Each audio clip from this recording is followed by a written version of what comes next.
Good afternoon, gentlemen. This is Mr. Febless, filming a nice 35-minute period video lesson for Honors American History class. As you know, we have a test scheduled for next Thursday, February 16th, and we have to advance the lesson so that we are all good by next Wednesday, the 15th, and you're all set. We will have a review on the 15th after school, but as you know, you are enjoying a nice snow day today. And also, I told you I will be out next Tuesday, the 14th. So we'll have this lesson today. We'll have another lesson I'll post on the 14th. You are responsible for all these notes and discussion that we have in this video. And of course, you are welcome to come see me during consultation if you have any questions. This viewing of this video will conclude also with a bit of a small SRQ I'll ask of you. It will not be that much, just to show that you've watched the film, and it'll count for 5 points like a regular homework assignment. I'll post that up shortly. In the meantime, we'll do 35 minutes. The point of this lesson will go from approximately mid-1864, as the war starts to turn in the North's favor, into Reconstruction and the early administration of President Andrew Johnson. All right, here goes. We start in September 1864. I know a couple classes might have already looked at this, but September 1864. First of all, in the East, Grant was bogged down at Petersburg after having spent the spring chasing Robert E. Lee throughout the wilderness of Virginia. They bogged down in kind of a new type of warfare for the time, trench warfare, and Grant lays siege to Lee in a long battle of attrition that people are going to start to see is going to go the North's way just because of their numbers and their material and so on. But it is ugly, and 100,000 soldiers on either side die, probably more from disease living in the trenches than actual battle. In the South, William Tecumseh Sherman has turned south from Tennessee and advances on Atlanta, Georgia, and eventually once he defeats the South at Lookout Mountain, he marches into Atlanta, burns this beautiful city to the ground, and it is really the beginning of the end. It is a major turning point also for Lincoln. Up till now, he's had an opponent in George McClellan, his former general, that is now leading the opposition in the North, right? The so-called Peace Democrats that are opposed to the continuation of the war, and many of them also opposed to Lincoln's order to free the slaves in the Emancipation Proclamation. But with Sherman's victory at Atlanta, McClellan's campaign doesn't have as much to stand on. That is, it looks like we're going to win the war and all these terrible deaths are going to be worth it. Why would you then at that point turn from Lincoln, who has been so clear in continuing to prosecute the war? So all of a sudden, after all this time, Lincoln, who had looked like a loser in the 1864 election, thanks to Sherman, things change. We'll get to the election in a second. In November of that year, Sherman turns south and marches through Georgia in his famous March to the Sea, destroys everything in his path, basically destroying as much infrastructure in the South as he possibly can. He arrives after the election on December 24th, Christmas Eve, and sends a telegram up to Lincoln saying the city of Savannah, Georgia is Lincoln's Christmas gift. This pretty much seals the deal, and Lee is left hanging on up in Petersburg and a number of other Southern armies out west, but it looks bad. In the election of 1864, which we see here, as you know, the states in brown here are not voting. They have effectively forfeited their right to vote here by rebelling, at least from the northern perspective. They, of course, see themselves as a separate country. And McClellan, shown here in blue, gets trounced by Lincoln. One other tactic Lincoln uses is sending out hundreds of thousands of absentee ballots to soldiers in the field. This was a pretty new idea, but made a lot of sense to people. Why? How could you not allow the the soldiers to vote when they're fighting for the country, just because they're out of their home state.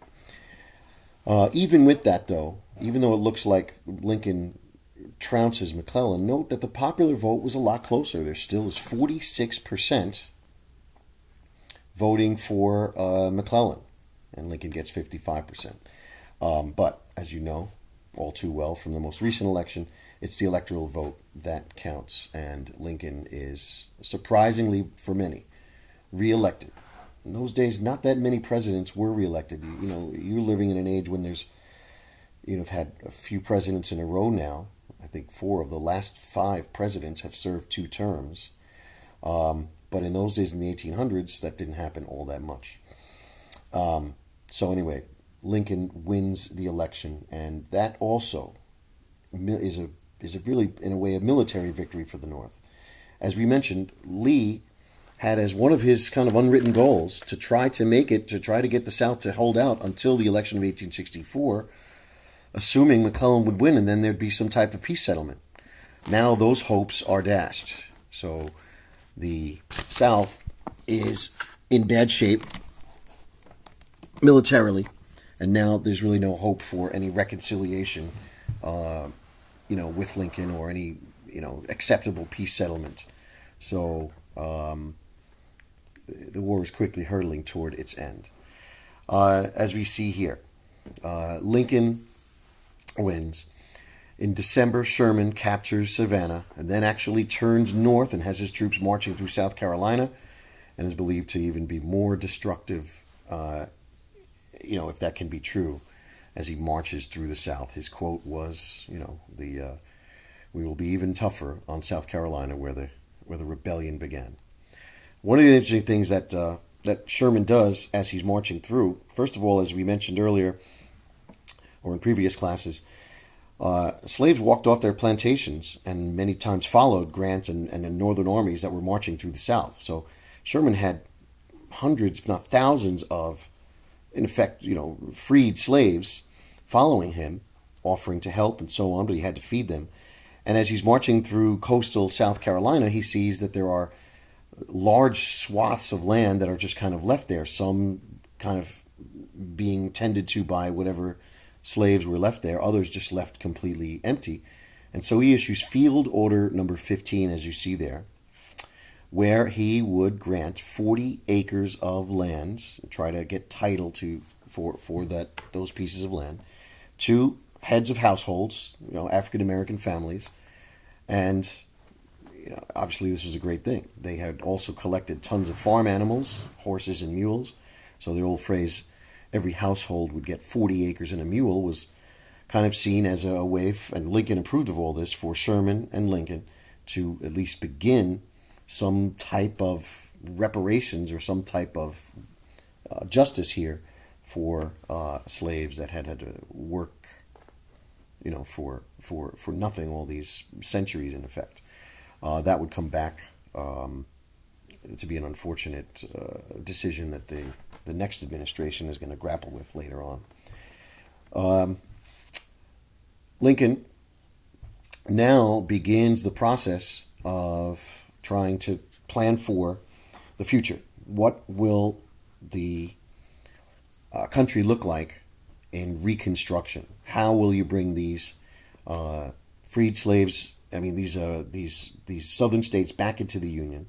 What is to be the question of what's to be done with these 4 million freedmen, as they were referred to? What type of rights would they have? Would they get full, constitutional rights? Believe it or not, that was actually a big question, even in the North. Were they to be somehow second-class citizens of sorts? Remember, only 8 years earlier, the Dred Scott decision, the Supreme Court had said that African Americans were not really entitled to be full citizens of the United States. So these are big questions. But also on Lincoln's mind was trying, believe it or not, after all of this, to try to tell the South, you're welcome back into the Union as full partners. There'll be some conditions, of course, but many Northerners had questions about what was to be done next. Lincoln tries to make everyone, in a sense, feel better about what's going to happen. in his second inaugural address on March 4th, 1865. And we already know Lincoln's, speeches have been well documented for their, their great thoughts. But he finishes up the second inaugural address with what he hopes to be the tenor of how the North should treat the South. If you just look at the quote we see here, hopefully you can focus. Let's see. Good. Look towards the bottom. And, okay, as you see. It's a little bit fuzzy, but there you go. With malice towards none, right? With hatred towards none. With charity for all. With firmness in the right as God gives us to see the right. Let us strive on to finish the work we are in, to bind up the nation's wounds, to care for him who shall have borne the battle, and for his widow and his orphan, and to do all which may achieve and cherish a just and lasting peace among ourselves and with all nations. So a great sentiment for sure. Hopefully he was hoping that his northern congressman would also buy in. That would be pretty elusive, however. The war's still not exactly over, but within short order, within a month, it pretty much would be. On April 2nd, 1865, Robert E. Lee, after 9 months, in trenches at Petersburg, sends word back to Richmond, just a few miles away.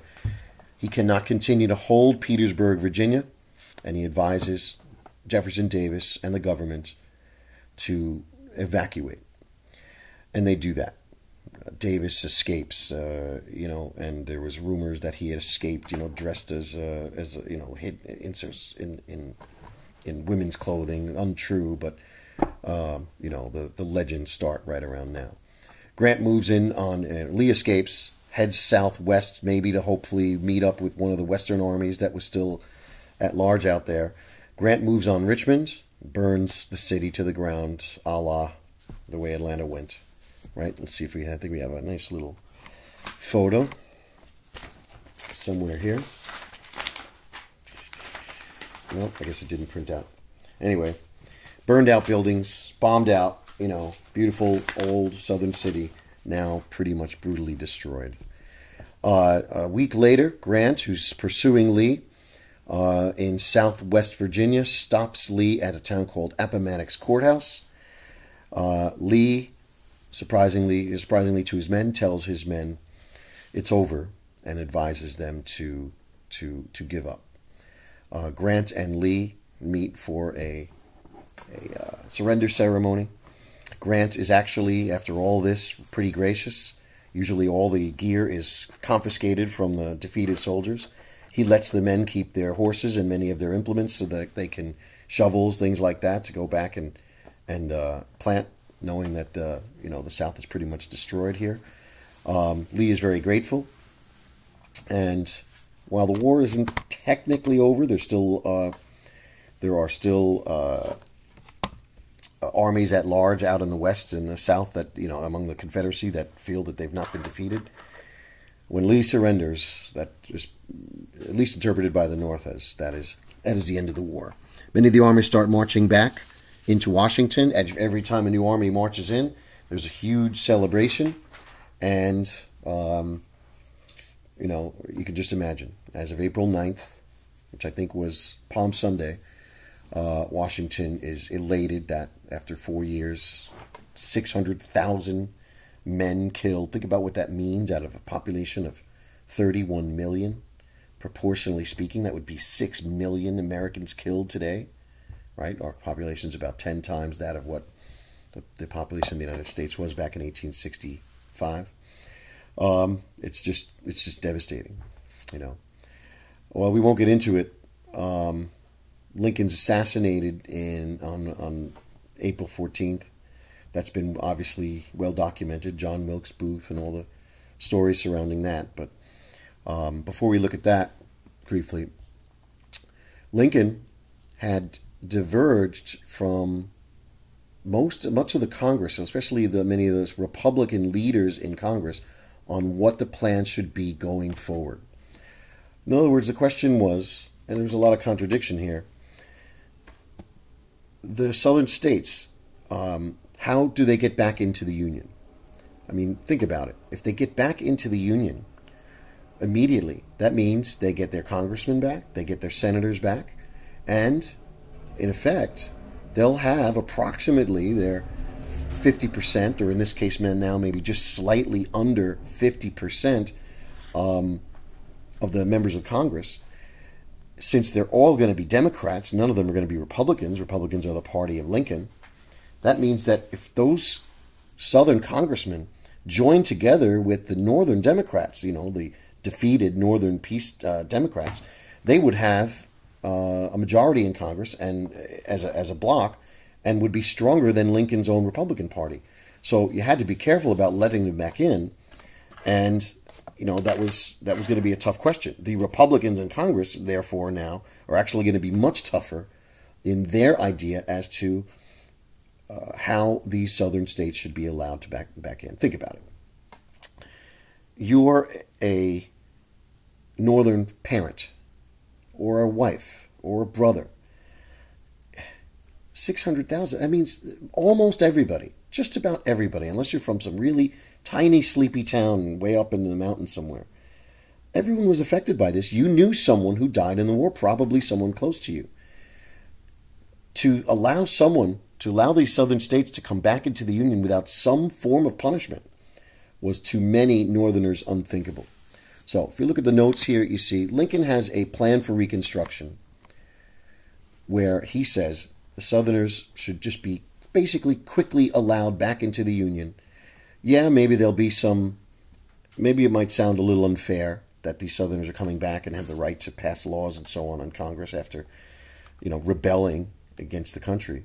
But he wants it done quickly, and he says, we'll work it out. He proposes, as you can see here, a 10% plan.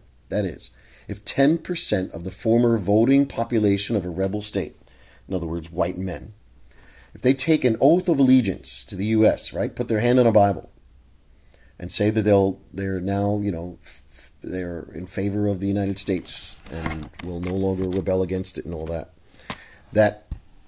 that state will be allowed back into the Union.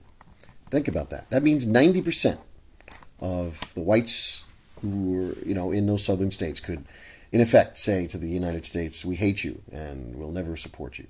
They only needed 10% to put their hand on a Bible and promise loyalty to the Union. That state is back in the Union with full rights, membership in Congress. In other words, it was very, very lenient.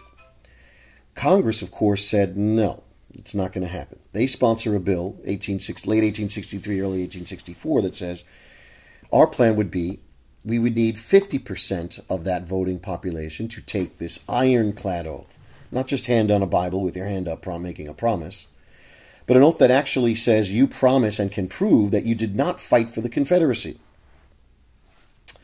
Then you'd be restored to the Union. Now think about what that means. Knowing that the vast majority of southern states and their whites fought in the Confederacy, this was impossible. How long would it take for 50% of a southern state's population of whites to say that they did not fight in the Confederacy? Well, you'd have to have a generation go by where those who were, let's say, under the age of 16 or 17 rise, to adulthood, and the older generation dies off before you could get to that number. In a sense, that means that the South would be an occupied territory under martial law controlled by the Northern military for, who knows, 15, 20, 30 years. In other words, the Wade-Davis bill was highly vindictive, very harsh. They would treat the South as conquered provinces for decades. And this, of course, would ensure that the Republicans, the Northern Republicans in Congress, would rule Congress, rule the country, and their vision for the future of the country would happen. Of course, tied up in all of this is, what about the freed slaves? As you can imagine, many radical Republicans, the radical wing of the party, former abolitionists and so on, wanted to give the African American full voting and civil rights, which, believe it or not, was seen as radical at the time. All Southerners, for the most part, and many Northerners did not feel that while they maybe didn't articulate exactly what role African Americans should have, most felt they should not have full rights. So there was that battle as well, what to do with the freed slaves. The real tragedy of Lincoln's assassination is that this divide between Lincoln's lenient plan and Congress's harsh plan would never be resolved satisfactorily. That is, while we can never know for sure, most probably Lincoln had positioned himself, as you would in any negotiation, with a much more lenient plan than he expected to ever get passed, and Congress countered, as you would in any negotiation, with probably a much more harsh plan than they expected would eventually be figured out. In other words, knowing Lincoln and his ability to work with Congress, had he lived, maybe we could probably expect there would have been some middle of the road rather than these two extremist plans. But we'll never know. Lincoln dies. Lincoln had chosen as his new vice president when he ran for a second term Andrew Johnson, a very interesting character. Let's see if we get a little picture of Andrew over here. Oh, by the way, yeah, let's see. There's Richmond. Here's Andrew Johnson. I don't know. You just get a look at his face and can maybe see a window into his personality to some degree. That is, Andrew Johnson. He was born in North Carolina into utter poverty. As a young kid and in his early teens, like many, he apprenticed, and he apprenticed with a tailor. And to be a tailor in those days was to be poor. That was one of those jobs that, you instantly associated with poverty. I suppose with the new mechanization and so on and so forth of making clothing, to be a tailor was to kind of be, left behind in some previous century. Anyway, he was from Appalachia. He was poor. His family never had enough money to really, at least not till he was older, own slaves. So he actually grew up, like many mountain whites, hating slavery, hating wealthy white planters who not only owned slaves, but of course ruled those southern states, and resented them, and in a tremendous contradiction, also hated African Americans. Here he is at the bottom of the social, ladder in life when he was young. And so like many mountain whites, they hated both the wealthy whites who lorded it over them, owning slaves and running the legislatures, but also hated African Americans as, inferior to them. They were at the bottom of the social scale, so they needed someone beneath them, and that would be African Americans. And add to this, Johnson's nature. As a person, he was insecure, he was angry, vindictive in many ways, and this would not serve him well when in this great crisis that's about to happen. Okay, so anyway, Johnson becomes the president unexpectedly. He had a little more on his background. One reason why Johnson was rewarded with the vice presidency in 1864 was Johnson was the only Southern member of Congress. He was a senator at the time, had formerly been governor of Tennessee, and had been a long-time member of the House of Representatives from Tennessee.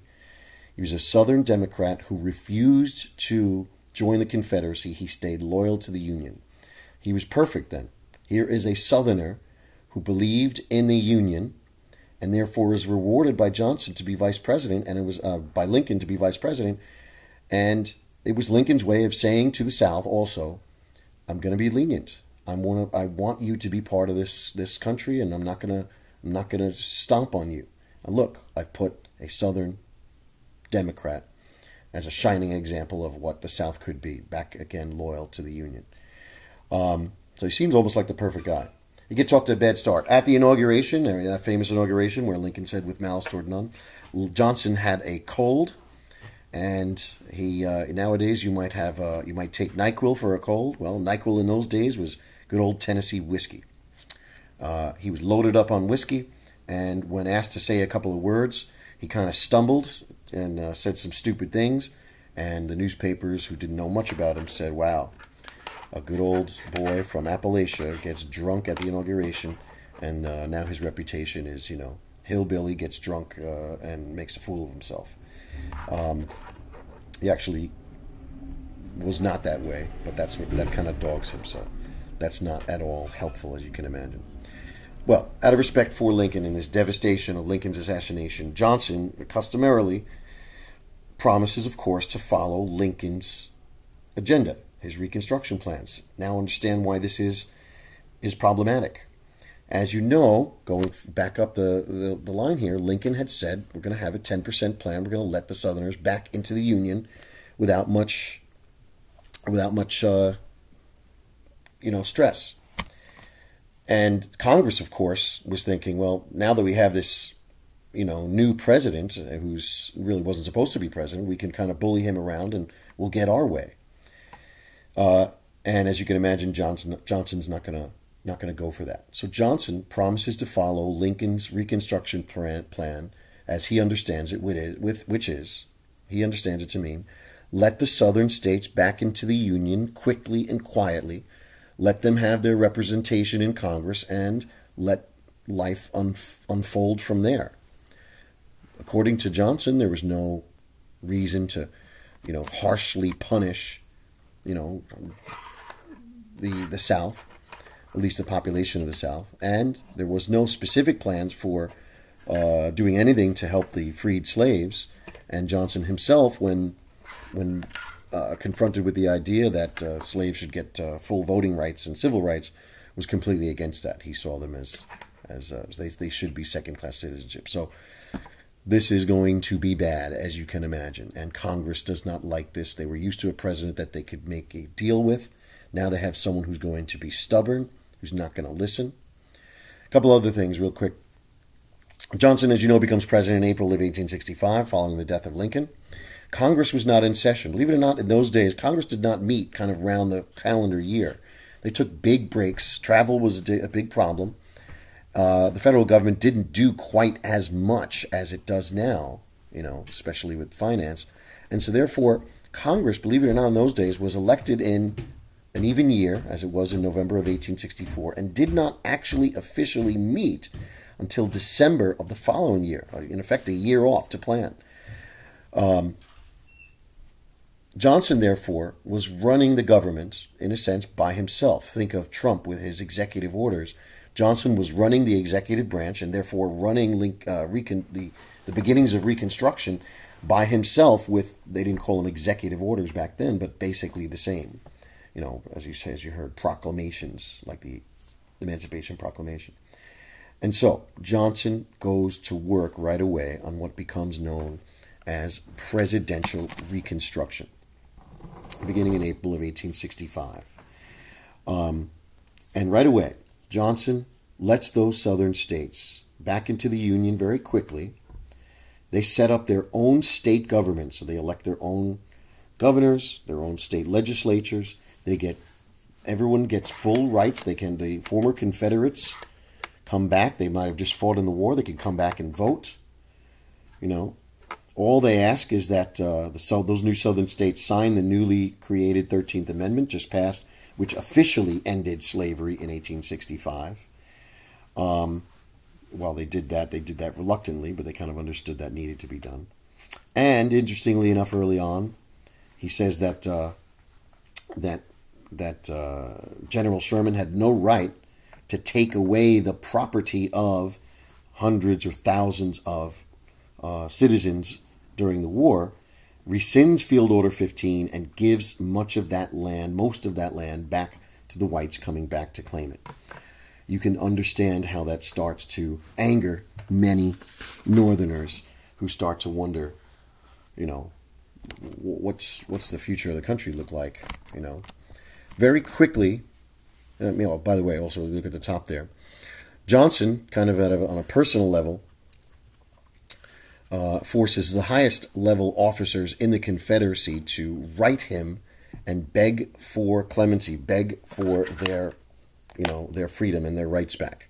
He grants that freedom and the rights back to the high level members of the Confederacy, almost all of them. Only one Confederate general was actually hanged for war crimes. One who had run a a prison for Union soldiers during the war in Georgia.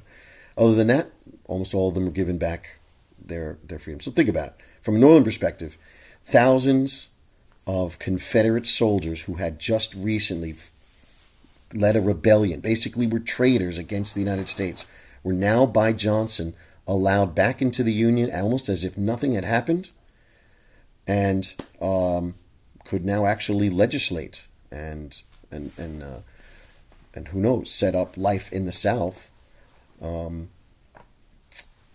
make sure that African Americans who are now free are as limited in their power as could possibly be. And many Northerners, of course, said something's got to be done here. What starts to happen in those southern states is almost every single state and town, county, etc., start passing laws that become collectively known as the Black Codes. Segregation laws that try to limit the power of freed slaves, the civil rights that we know them. Hey, let's make life as close to slave civilization as possible. And let's make sure African Americans are denied basic civil rights. A whole bunch of things. This is the forerunner, of course, of all the Jim Crow laws. But they would pass laws that would say African Americans couldn't buy property or couldn't own land or live in certain areas of certain towns. They would pass laws that say you couldn't associate, you couldn't be out after a certain amount of time. One of the biggest things, of course, that they needed was a labor force. They did not want the African Americans to move away and go to the north. And while many, of course, did go north and go west, many African Americans did not have the means or the connections to go and do that, so they stayed right where they were. Many went right back to their former slave owners looking for paid work. You got to remember, the 13th Amendment also did this. It said that all Confederate debts are here now null and void. So if you loaned money to the Confederate government in the form of war bonds, you were not entitled to anything back. The U.S. government was not going to pay you back. That was a traitorous deal. And since paper money was in effect, and still is in effect, a type of debt, right? A type of debt payment, that meant that the Confederate currency that was created during those 4 years was also null and void. It had no value. That meant that Southern landowners and Southern whites had very little, if not nothing. The only thing they had maybe was a labor force, some land, much of it destroyed, but they also had this somewhat willing labor force in ex-slaves that, of course, want to get paid.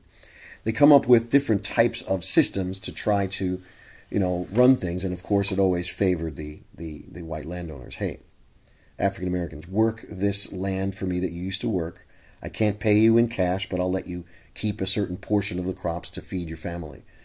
Those arrangements almost always ended up benefiting the white slave owner. Hey, think back to indentured servitude and how unfair that was. So it was similar to that, and it was often called sharecropping. If you couldn't get enough laborers, there was a system that developed for years and years and persisted well into the 20th century. Southerners would pass vagrancy laws. So they'd pass a town law that says African Americans couldn't be in this section, let's say in the town square, past 6 o'clock in the evening. You get caught, on the town square at 6:05. You get arrested. You get put in jail. Laws also said you couldn't testify against whites. You could not represent yourself in court, things like that. So you got sentenced to a month in prison for being on unlawful land, let's say, for you violated those vagrancy laws. And then some landowner would come in and say, hey, how many guys you got in the jail? They'd say, hey, we got these guys in this jail, and then they'd go and they'd go be forced, rather than serve time in prison, they'd go serve as a free labor source for landowners who would just empty the prisons. So this becomes a system. Hey, sheriff, arrest a whole bunch of African Americans this week, and then I'll pay you maybe something under the table to get these prisoners to work for me for free. And so this persists over a long period of time. This gets reported in the North, and starts to create certain outrage. In December of 1865, Congress meets again, and Congress is that the Northern Congress is outraged when they finally get there and Southern congressmen show up to get their seats. And most of the Southern congressmen are former Confederate leaders, Confederate generals, Confederate colonels, and it's stunning to them that they would have the effrontery to show up expecting to be able to pass laws on the country when they were just recently rebels, completely unpunished.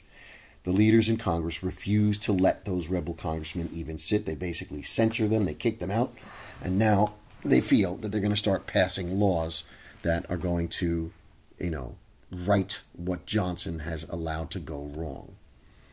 All right?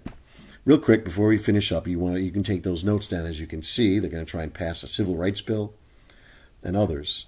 But the key figure in this, the leader of this wing of Republicans, radical Republicans, and remember, their goal is to A, punish the South, and to bring as full rights as possible to the freed slave, is a guy named Thaddeus Stevens. Right? You can get a picture of him. He was one of the more hated people in Congress if you were his enemy, because he could rip you a new one whenever he wanted. He was pretty much brighter than anybody else. So why don't we finish up by looking at a little clip from the movie Lincoln. Stevens is played by Tommy Lee Jones, and this is how he would treat his fellow congressmen, and this is what many of these congressmen who did not agree with him would often have to put up with.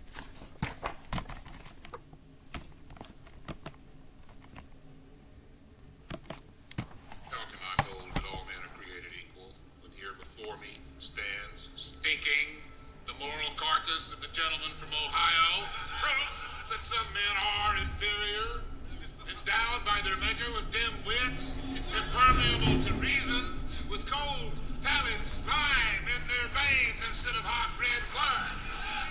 You are more reptile than man, George, so low and flat that the foot of man is incapable of crushing you. How dare you!